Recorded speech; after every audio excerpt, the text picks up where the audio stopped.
Glória a Deus, nós queremos ouvir a palavra do Senhor. Prepare o teu coração, prepare os teus ouvidos, e eu espero realmente que essa mensagem possa ser transformada numa mensagem de motivação para a sua vida. Motivação. Nós queremos viver um ano extraordinário. E esse ano extraordinário vem grandes desafios. Nada vem de graça nessa vida. Tudo exige trabalho, dedicação, entrega. E esse é o ano da restauração. Pode se assentar um pouquinho. O ano da restauração. Pode falar comigo? O ano da restauração. 2022, Deus deu para uma visão ao nosso pastor, que ele fala de restauração, e é sobre isso que eu quero falar hoje. Preparar os nossos corações para ouvir essa mensagem linda. Sabe, as pessoas, de uma maneira geral, não gostam muito de trabalhar, não. De uma forma geral, as pessoas não gostam muito de pegar pesado e trabalhar. Eu não sei, talvez, principalmente quando a recompensa não é aquela que a gente espera, ou quando você se frustra, ou quando você acha que merece mais e aquilo não vem, aí você fica frustrado, né? E uma coisa muito interessante que muitas pessoas, algumas pessoas gostam mesmo de trabalhar muito. E essas pessoas se tornam diferenciais, transformadoras, nos motiva. São pessoas maravilhosas, aquelas que trabalham muito, mas muito mesmo não gostam de trabalhar. E, de uma forma em geral, essa vontade de trabalhar, eu penso, não vem naturalmente no ser humano. Se eu fazer uma pergunta para vocês, pode ser sincero, o que você prefere, trabalhar ou descansar? Trabalhar ou ficar na praia, de pernas para o ar? A gente trabalha porque a gente tem uma fidelidade com a nossa dívida, a gente precisa pagar conta, por isso que a gente trabalha. A gente quer correr atrás de sonhos, por isso que a gente trabalha. A gente deseja as coisas, por isso que a gente trabalha. Mas você falar, você trabalha porque você ama trabalhar? A maioria das pessoas vai dizer que prefere ficar quieto, descansando. Estou falando alguma bobagem aqui? Eu gosto muito de ir no shopping. Eu vou muito no shopping com a minha esposa, passear. Gosto mesmo, não é nem para comprar não. Eu gosto de ficar passeando, gosto de ver as coisas, as tendências, restaurantes ali. Vou muito nas lojas. E a gente percebe que no shopping tem, vocês já perceberam isso? No shopping tem muitos quiosques. Não são as lojas, são os quiosques que ficam no meio do shopping. Já reparou isso? Repara agora uma coisa que eu falei para a Cristiane outro dia. Eu falei, Cris, repara um negócio. Nesses quiosques, todas as pessoas que trabalham nos quiosques, se não estão atendendo alguém, estão no telefone, no WhatsApp, no Instagram, conversando fiado. Repara, 100% das pessoas. Então, eu falei que, repara, passa num quiosque desse jeito, aí você chega perto, a pessoa toma um susto, fala, opa, tudo bem, o que você quer? Não, estou só passando e vendo. Aí que ela vai te falar, aí que ela vai... A sensação que eu tenho, muitas vezes, é que ela está ali só para cumprir uma tabela. Ela está ali, se ela dependesse dela, ela estaria em outro lugar. Que a distração, muitas vezes, ela é mais forte que o trabalho. Você fica mais tempo distraído do que trabalhando. E isso é um problema para quem quer ter um ano diferenciado e um ano de restauração. Nenhum homem, nenhuma mulher, na história da humanidade, conseguiu restaurar alguma coisa sem trabalho. Quando a gente fala do ano da restauração, é um ano de trabalho. É um ano de trabalho e restaurar mexe com 1 milhão de coisas. Repara para você ver, toda vez que tem um rei na frente, é trabalho dobrado, é reformar, né? Refazer, reconstruir. Tudo que tem um rei na frente significa trabalho em dobro. E aí, quando você tem trabalho em dobro, você não quer fazer. Olha para você ver, restaurar é um negócio que mexe muito com a gente. Às vezes você está morando numa casa que precisa de uma reforma, que precisa de um restauro, você não quer reformar porque dá muito trabalho, mexe com o nosso emocional, com o nosso financeiro, com o nosso tempo, e ninguém quer. Sem contar com aquela encheção de paciência, né? Pedreiro, aquela coisa. Aí você prefere conviver com aquele banheiro de 1930. Está precisando trocar aquelas peças do azulejo lá de 1900 e bolinha e cafunga, mas você está com preguiça. Porque isso é reformar. Reformar exige muito. Trabalho em dobro. E aí o desânimo é maior ainda. Então, não se restaura nada com um passe de mágica. A gente precisa realmente trabalhar. E quando Deus colocou no coração do pastor Rubens esse tema, lá dentro de mim eu falei, ai, ai, ai. Ai, ai, ai. É muito trabalho. Mas Deus quer reformar. Deus conta com a gente. Agora, para que a gente tenha um ano 2022 diferenciado, que é o ano do restauro, não só na igreja, mas na nossa vida, na sua vida que está em casa, o ano da restauração na sua vida, você precisa trabalhar em dobro. Nada vem assim porque você está com vontade. É por isso que eu comecei a falar do trabalho. Quem não gosta de trabalhar não sabe reformar e não consegue reformar nada. Vamos ler então a mensagem de hoje, é o seguinte: um garçom que não negou trabalho em dobro. Esse cara trabalhou bastante. Eu vou contar a história de um garçom na Bíblia, um cara muito importante, um cara que transformou a época dele, e graças a ele, Jerusalém foi reconstruído, foi reformado, foi restaurado, os muros de Jerusalém, os portões de Jerusalém. Então vamos abrir o texto aí, por favor, Neemias, no capítulo 1, verso 2 e 4. Anani, um dos meus irmãos, veio de Judá com alguns outros homens, e eu lhes perguntei acerca dos judeus que restaram, os sobreviventes do cativeiro, e também sobre Jerusalém. E eles me responderam: aqueles que sobreviveram ao cativeiro e estão lá na província, passam por grande sofrimento e humilhação. Fala, grande sofrimento e humilhação. O muro de Jerusalém foi derrubado e suas portas foram destruídas pelo fogo. Quando ouvi essas coisas, sentei-me e chorei, Neemias falando. Passei dias lamentando, jejuando e orando ao Deus dos céus. Então, para que a gente entenda esse texto, Neemias vivia como escravo lá na Babilônia. Ele estava lá na Babilônia como escravo de um rei. E ele trabalhava no palácio desse rei. E mais do que isso, ele trabalhava diretamente ao rei. O rei chamava Artaxerxes.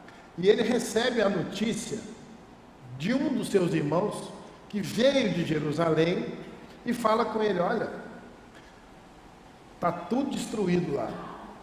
Está tudo destruído, as coisas estão complicadas. Quem sobrou do povo está na miséria, o povo está sofrendo, o povo está chorando, o povo está humilhado, desesperado. Eu não sei se vocês já foram ou já viram Jerusalém, e ali os portões, quando eu fui lá, uma coisa que me impactou. Os portões eram gigantes, são gigantes. Os portões são altos, lindos, os muros. E aí aquilo me impactou quando eu cheguei e vi, falei, nossa, que portão, são vários portões, estavam destruídos esses portões, os muros caídos, destruídos. E Neemias nessa época trabalhava, como eu falei, no palácio. Ele estava bem, mesmo sendo escravo, ele estava bem, porque ele trabalhava diretamente para o rei. Ele tinha uma vida boa, você acha? Tinha. Ele estava vivendo como os irmãos dele de Jerusalém?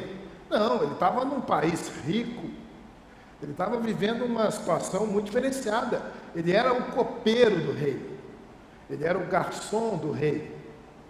A gente chama Neemias de muitas coisas. Você já ouviu falar profeta Neemias? Você já ouviu falar esse termo, profeta Neemias? Você não vai achar esse termo na Bíblia.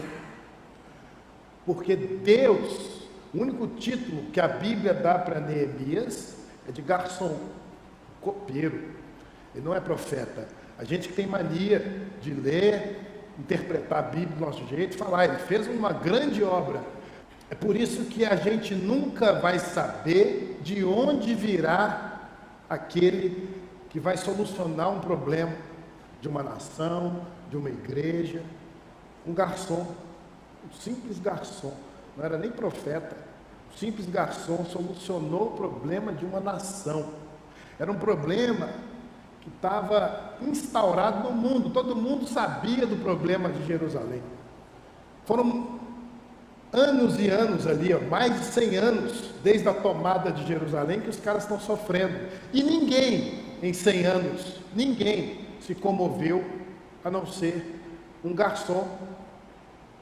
E Deus pode usar um garçom, Deus pode usar um pedreiro, Deus pode usar um carteiro para entregar uma carta para você, Deus pode usar um jovem na igreja, Deus pode usar um pastor, Deus pode usar quem Ele quiser, uma mulher, uma dona de casa, para transformar qualquer coisa e restaurar qualquer coisa, amém? A gente não pode fazer acepção às pessoas, a Bíblia diz isso. A solução pode vir de qualquer pessoa simples para uma nação, quanto pode vir também do presidente da República. Mais uma dica: quando a notícia cai no ouvido de quem gosta de trabalhar em dobro, a bênção chega para qualquer um. Você pode aplaudir o Senhor?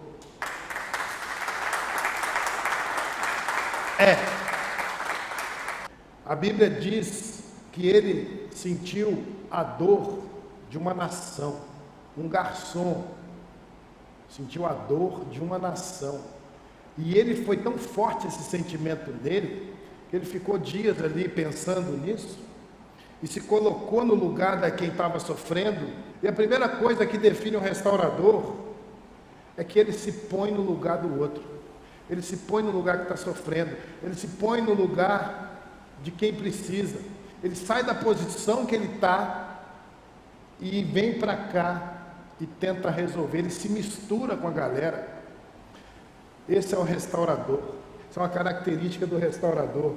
O motivo dele era: eu vou restaurar o meu povo, eu vou restaurar as paredes, eu vou restaurar as portas, e mais do que isso, eu vou restaurar a vida espiritual daquela nação. E Deus levantou esse homem para fazer isso aí. Entenda uma coisa, irmãos, eu acho que a gente precisa entender isso para a gente seguir em frente. Muitas pessoas têm comentado comigo aqui na igreja, têm orado também, pedindo avivamento. Nós precisamos do avivamento. Sabe o que significa avivamento? Botar vida. Botar vida. A igreja mundial precisa estar avivada, com vida. Mas entenda uma coisa: antes de Deus colocar vida, Ele forma alguma coisa. Ele só põe vida naquilo que está formado.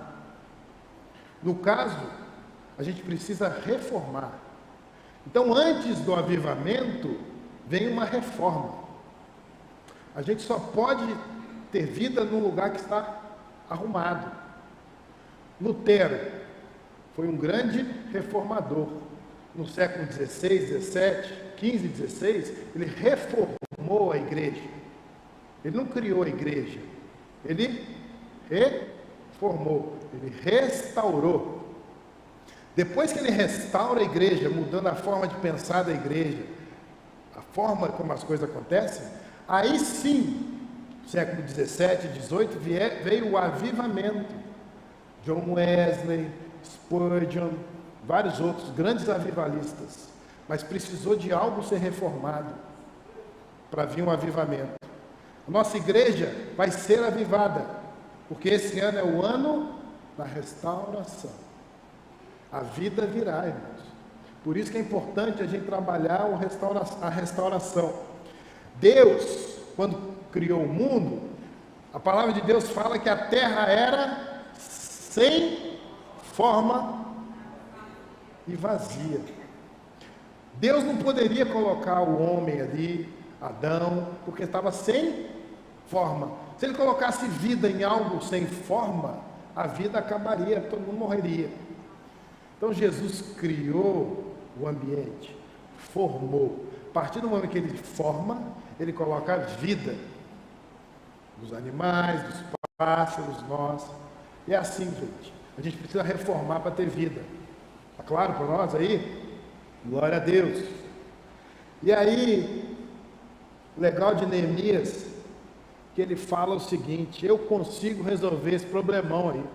Ele não enxergou como um grande problema. Ele falou, eu vou conseguir resolver. E o capítulo 2, no verso 1 e 2, fala o seguinte, olha que legal. No mês de Nisan, do 20º ano, o rei Artaxerxes, na hora de servir o vinho, levei-o ao rei. O garçom está levando o vinho para o rei.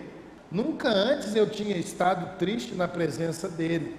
Por isso o rei me perguntou, por que seu rosto parece tão triste? Olha que legal, gente. Quando eu li isso aqui, eu pensei o seguinte, o cara gostava de trabalhar, e ele trabalhava felizão da vida, porque todo dia ele ia trabalhar e levava a bebida para o rei, e o rei nunca reparava que ele estava triste, porque ele estava sempre feliz da vida. O dia que ele chegou triste, um simples garçom, que gosta de trabalhar, chama a atenção do homem mais poderoso, que é o rei, e o rei fala, por que você está triste? Naquele dia ele estava triste. Fala, como posso ficar eu feliz se o meu povo sofre, se o meu povo está lá humilhado, abandonado, com as portas escancaradas, sem muro, desprovido de qualquer tipo de segurança? Como é que eu posso estar feliz, meu rei? Aí o rei fala para ele o seguinte, então peça o que você quiser. É bonito demais isso, cara. Quando a gente é um restaurador e tem um projeto de Deus e um chamado, alguém da esfera superior, mais poderoso que você, vai falar para você o que você precisa. Glória a Deus. O que você precisa? No mundo empresarial tem uma frase muito legal que fala o seguinte, quando o projeto é bom, o recurso aparece. Você não precisa correr atrás de recurso não, irmão. Se você é um restaurador, Deus vai levantar um corvo. Lembra que nós pregamos sobre o corvo? Deus vai levantar aquele homem que talvez nem está na igreja, mas que tem recurso, o rei, para falar o que você precisa. E aí que entra a sabedoria do Neemias. Neemias foi esperto pra caramba, porque nessa hora, quando alguém superior perguntar para você o que você quer, saiba responder, porque aí a gente vacila, não sabe responder. A conversa dele, eu acho que não durou 5 minutos. Falou, rei, eu preciso de 2 favores. Primeiro favor é que você me dê cartas para eu passar de um país para o outro. Pô, eu sou um escravo. Se eu sair daqui dessa porta e for lá para outro país, eles vão me prender. Me dê passaportes na nossa linguagem e visto para eu entrar nos países que eu preciso. Você sabe que você entrar num país sem visto, sem passaporte, é um risco. Está cheio de gente aí que vai para os Estados Unidos aí, na clandestinidade, passa por 1 milhão de problemas, risco, tudo para entrar naquele país. Neemias foi muito esperto, falou, não, me dá a credencial. Aí o rei, tudo bem. Mais uma coisa, rei, eu quero também carta para eu construir minha cidade. Se eu precisar de alguma coisa lá, vai saber, né? Como é que eu posso construir lá o muro? Me dá mais uma carta aí. Neemias, também mais esperto ainda, falou, rei, é o seguinte, eu vou dia tal e volto dia tal. Ele amarra a conversa. Com gente mais poderosa que a gente, esses caras são inteligentes. E eles não perdem tempo para interpretar o que você está querendo, não. Você já tem que chegar mastigado. Você chega para esses caras, grandes executivos, os caras não têm tempo para ficar conversando com você, não. Eles têm muita coisa para fazer. Chega para o cara e fala, olha, a situação é a seguinte, eu preciso resolver isso, você me dá as cartas, dou. Eu vou tal dia e volto tal dia. Comprometimento, irmãos. O rei falou, ok. Ele teve razão em tudo, foi um grande motivo, e ele agiu não com a emoção igual a gente normalmente age. Se fosse pedir ajuda para alguém que está na calamidade, a gente ia chegar na presença do cara chorando. Meu Deus, minha mãe está morrendo. Meu Deus, meu papagaio, meu cachorro. Não fico sem ele. O cara não, ele foi super coeso. E o rei deu para ele as cartas e atendeu o pedido de Neemias com uma única conversa. A restauração de uma nação saiu dali dessa conversa. Deus é muito poderoso. E Neemias sai com esse projeto prontinho, montado. Ele já sabia tudo que ele ia fazer antes de chegar lá. Projete sua vida, irmão. Você quer ser um restaurador? Projeta. Faça projetos. Pense em todas as variáveis. E ele vai reunindo a turma à medida que ele vai chegando. Eu não vou ler tudo, não.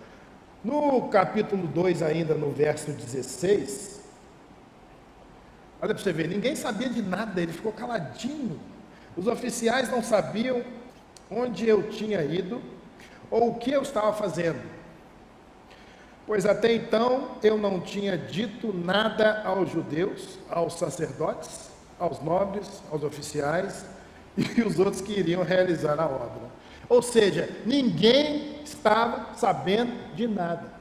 Mais uma preciosidade: aprenda a guardar segredo.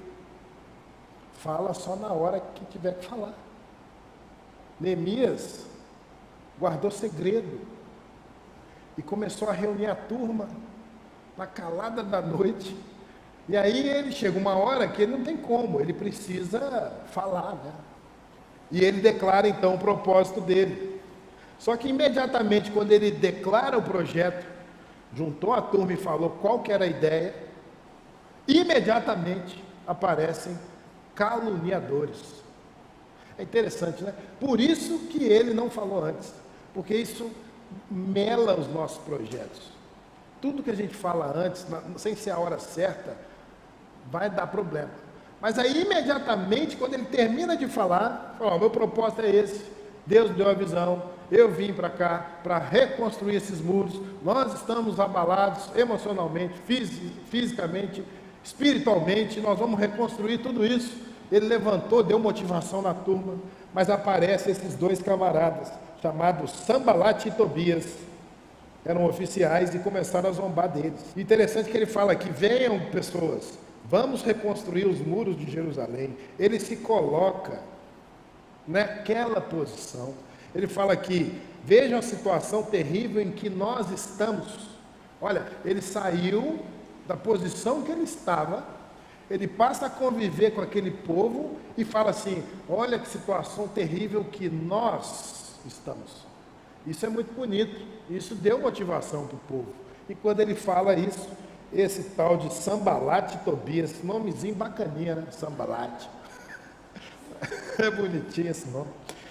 Mas os caras começaram a zombar dele e desprezar o projeto. Falar, capaz, meu filho, você é doido, você não vai conseguir fazer isso nunca. Um reformador sempre deixa a sua posição e se coloca no lugar dos fracos para começar uma obra. E o verso 19 e 20. Olha que legal. Eu lhes respondi, Neemias respondeu o povo: o Deus dos céus fará que sejamos bem-sucedidos. Nós, os seus servos, começaremos a reconstrução, mas no que lhes diz respeito, vocês não têm parte nem direito legal sobre Jerusalém. Ele respondendo os caras: e a sua história não há nada de memorável que favoreça vocês. O que Neemias está falando aqui? Neemias está falando aqui exatamente o seguinte: olha, eu estou aqui lutando para reformar um muro, para reconstruir um muro, mas eu quero que o meu nome e que o nosso nome entre na memória de Jerusalém. Ou seja, é a recompensa do restaurador. Nenhum restaurador faz nada de graça. Ele quer a recompensa, ele quer entrar na memória daquela nação. Se você chegar hoje lá em Jerusalém, perguntar para qualquer pessoa, para um taxista, para um cara que trabalha no hotel, para um cara que está na rua, vendendo qualquer coisa, fala: quem foi Neemias? Eles vão te falar quem foi Neemias, porque ele entrou na memória daquela nação. E sabe o que é interessante? Os dois não. Ninguém fala deles. A gente só fala deles porque está escrito e registrado aqui na Bíblia. Mas ele não entrou na memória e ficaram só de longe vendo a história acontecer. E é assim na nossa vida. Nós temos na nossa igreja um grande restaurador, um grande reformador. O nome dele se chama Pastor Rubens Schreiber. Quando ele chegou nessa igreja, a nossa igreja estava caindo aos pedaços. Temos foto da nossa igreja aí, quando ele chegou? Diferente, né? Está bem acabadinha. A estrutura está lá. O que é legal é isso. Rubens não construiu a igreja. Rubens reformou a igreja. Neemias não construiu Jerusalém nem os muros. Ele reformou os muros. Isso entra uma outra coisa para nós. Não é a gente que cria nada. No Evangelho nós não podemos criar nada. A gente pode reformar. A gente pode restaurar. Porque quem cria é Deus. 2 Coríntios diz o seguinte: porque ninguém pode colocar outro alicerce além do que já está posto, que é Jesus Cristo. Você pode inovar na sua empresa, inovação, fazer coisas novas, mas na igreja nós não podemos inovar. Nós podemos reformar, nós podemos restaurar, porque o fundamento nosso é Jesus Cristo, e já está. E vamos ver a igreja como é que ficou, depois desse período? Como é que ficou a nossa igreja? Linda, maravilhosa, né? Nossa igreja, olha que diferença. Pastor Rubens é um exemplo para nós, assim como Neemias. Ele é um reformador, um restaurador, e nós devemos tê-los como referência. Assim como Neemias, assim como o pastor Rubens, não tem medo de trabalhar em dobro. E que você, irmão, em nome do Senhor Jesus, possa agir como agiu Neemias e como age ainda hoje pastor Rubens aqui na nossa igreja. Seja um reformador, um restaurador, em nome de Jesus. Amém. Glória a Deus.